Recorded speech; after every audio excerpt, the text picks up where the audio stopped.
Medical professionals of Reddit, what was a time where a patient ignored you and almost died because of it?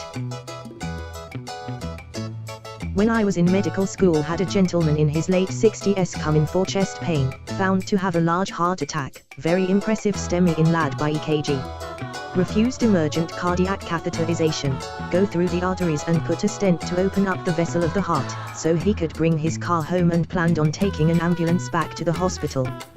He was in the parking ramp and it cost $20/day to park. Came back by ambulance in full arrest, no pulse, and died. Doc had to call his son and explain what happened. He was like, "Yeah, that sounds like dad, he's always been cheap." We had a college student come into the ER and had a wonderful case of appendicitis. He needed to get surgery ASAP, as surgery is way easier and safer if done before it ruptures. He called his parents to let them know and they told him to refuse because he had a test upcoming in the week and they didn't want him to miss it. He left the ER against medical advice while we were all telling him that if your appendicitis gets worse and ruptures, it can definitely lead to death. The kid luckily comes back about 10 hours later after it ruptured. He gets the emergency surgery and the amount of time he got to spend in the hospital probably doubled. Please don't get up on your own. Then he gets up on own and pulls out line going into jugular that leads directly to the heart and proceeds to bleed all over everything until he passes out and almost dies. Again. One time at the VA after adult circumcision. Do not have all for 6 weeks. Decided to the next day. All stitches tore. Had a throat cancer patient. We offered him surgery to remove the tumor. It was a fairly conservative surgery. He left because he didn't want a mutilating surgery and his daughter-in-law had been studying magnet therapy and she was quite good with it. His words. He came back a year later and was out of reach from any treatment. His cancer was so advanced that there was nothing we could do for him. Had a patient stop taking his heart failure meds in favor of cocaine. I've read that the most common reason for a surgery to be reperformed is the patient not following doctor's orders during recovery. Doctor says, "Don't ride your bicycle for 6 weeks." Patient hears, "Don't ride your bicycle until you feel you can." My dad tells a story of a morbidly obese woman who came into his clinic and after an exam told her simply, "If you don't make drastic changes to your lifestyle and diet and start losing weight, you are going to die." She was dead within the week. Her family tried to sue because my dad was clearly a witch doctor and cursed her to death. It was sad all around.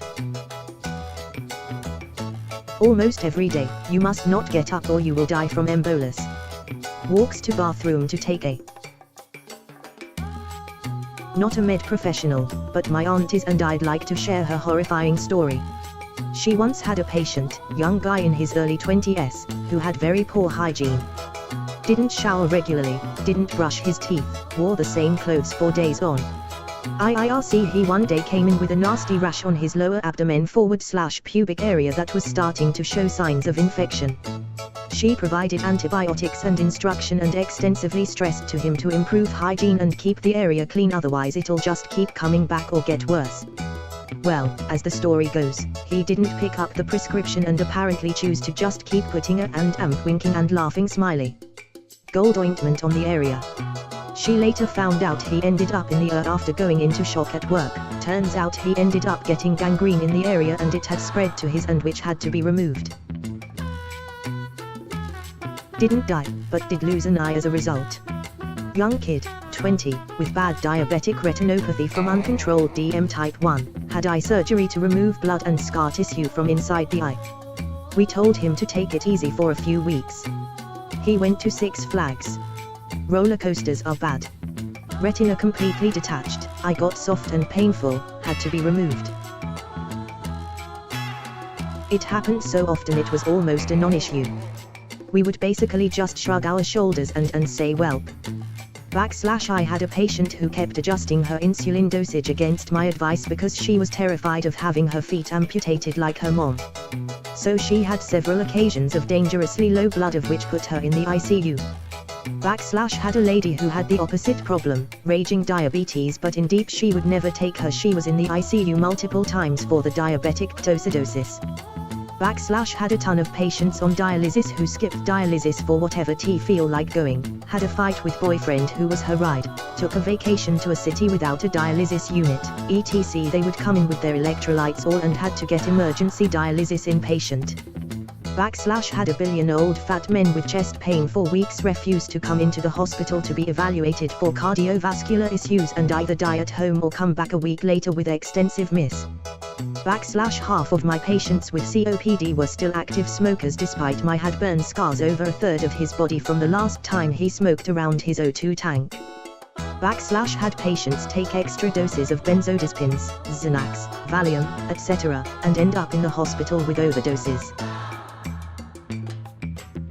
Had a repeat patient, not quite frequent flyer status, as a medic that would always call for a severe allergic reaction to shellfish every other month or so.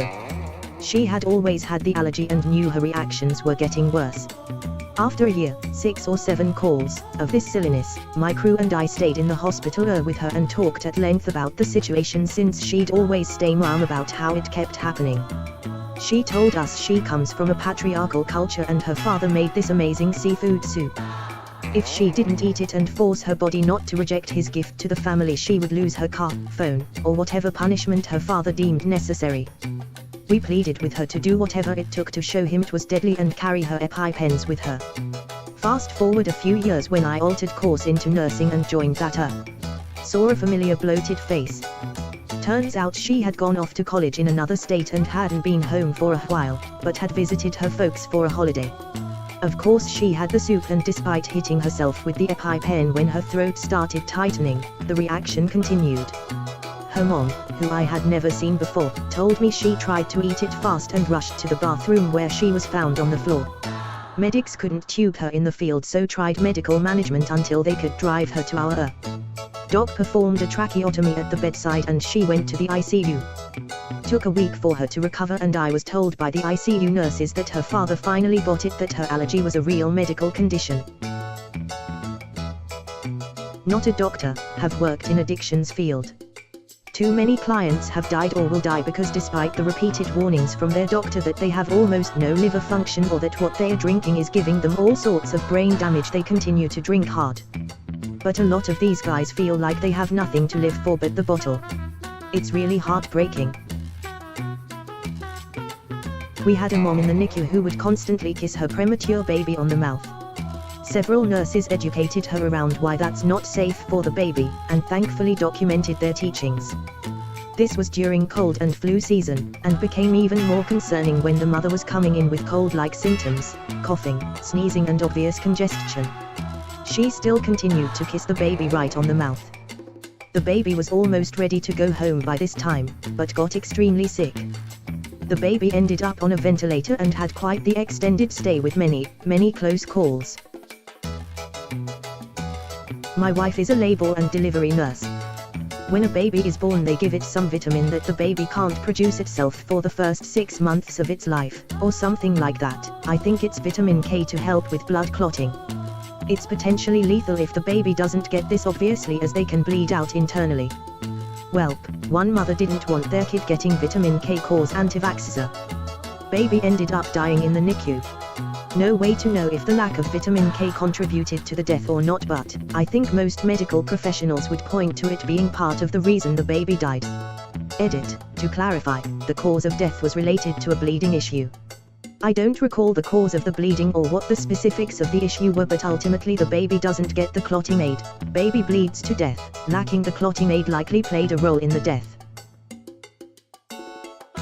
I'm not a medical professional, but I used to get allergy injections to build up my immune system because of the crazy amount of allergies I had.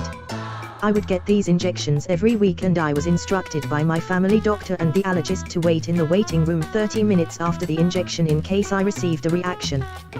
Well, one day I decided I didn't want to wait anymore, also because it had been a few months without a reaction, and left immediately after my appointment. I went into anaphylactic shock not even 10 minutes later.